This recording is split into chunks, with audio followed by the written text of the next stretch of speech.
Ka ng isang basong tubig na may 3 barya. Ang dulot ng 3 barya, yan po yung nagtatawag na maraming pera. Ang bilog ay swerte lalo na sa pera. Lalo na kapag binaba nyo po ito sa isang basong tubig. Ang paglalagyan po ninyo ay mainam na ang baso ay clear. Yung kita ang loob at kita ang labas. Kapag naglagay ng mga ganitong mga pamamaraan at ilalagay nyo ito sa likod ng inyo pong pintuan ng main door, ang dulot nito ay napakaswerte. Maa-amaze ka dahil magsusunod-sunod ang mga blessing na darating po sa buhay po ninyo. Ito po ay kayo mismo ay hindi na makakapaniwala dahil higit pa sa mga mararanasan ninyo ang inyo po mga darating na magagandang oportunidad. Halimbawa, ang winish nyo, magkaroon ako ng 1,000. Hindi natin masabi, maaaring 20,000 ang inyong makamtan. Yan po ay basta sa sipag at tiyaga, pananalig sa itaas, ay gumawa ka ng ganito. At ito po itutulungan ka para araw-araw na madoble-doble ang blessing po or ang pera po ninyo. Proven po ito mga bossing. Mainam po na kada 24 oras, lalo na kung marami kang pagsubok na pinagdadaanan, kada 24 oras ay papalitan nyo ang tubig sa likod ng inyo pong pintuan.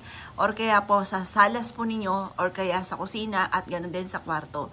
Yan yung mga 3 lugar na dapat ninyong lalagyan ng tubig na nagdudulot ng swerte lalo na sa pera. Ngayon pa mga bossing ko, lagyan nyo rin ito ng 3 barya. At ang silver nga po ay nagtataboy ng malas. At ang bilog, humahatakin ng swerte lalo na sa pera.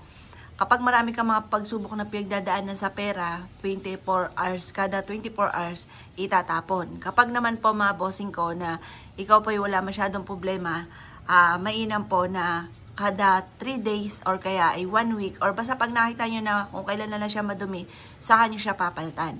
Proven po ito mga bossing at baguhin ang mindset ng mga pangit. Kailangan lagi mga magaganda ang ating pong iisipin ang sasabihin. Dahil once na ikaw po ay magaganda lagi ang sinasabi, ang iniisip, magaganda lagi ang mga nagaganap. Kaya ako'y kinaniwala at naisyo po itong gawin, huwag ka na magpatumpik-tumpik pa. Proven po ito, napakaswerte po nito. Basta lagi mong sasabihin ng mga magaganda ha, mga bossing. Kasi kung gagawa ka ng ganito at ikaw ay nega, yan po ay wa-effect po ito. Kaya kailangan positive ka lang. Pero kung ikaw ay nega at gagawa ka ng ganito, may kakayahan din ito na mabago ang inyong sistema. May kakayahan din siya na mabago kung ano man po yung pananaw nyo sa buhay. Na kung ikaw ay nega, papalitan niya ng pagiging positibo.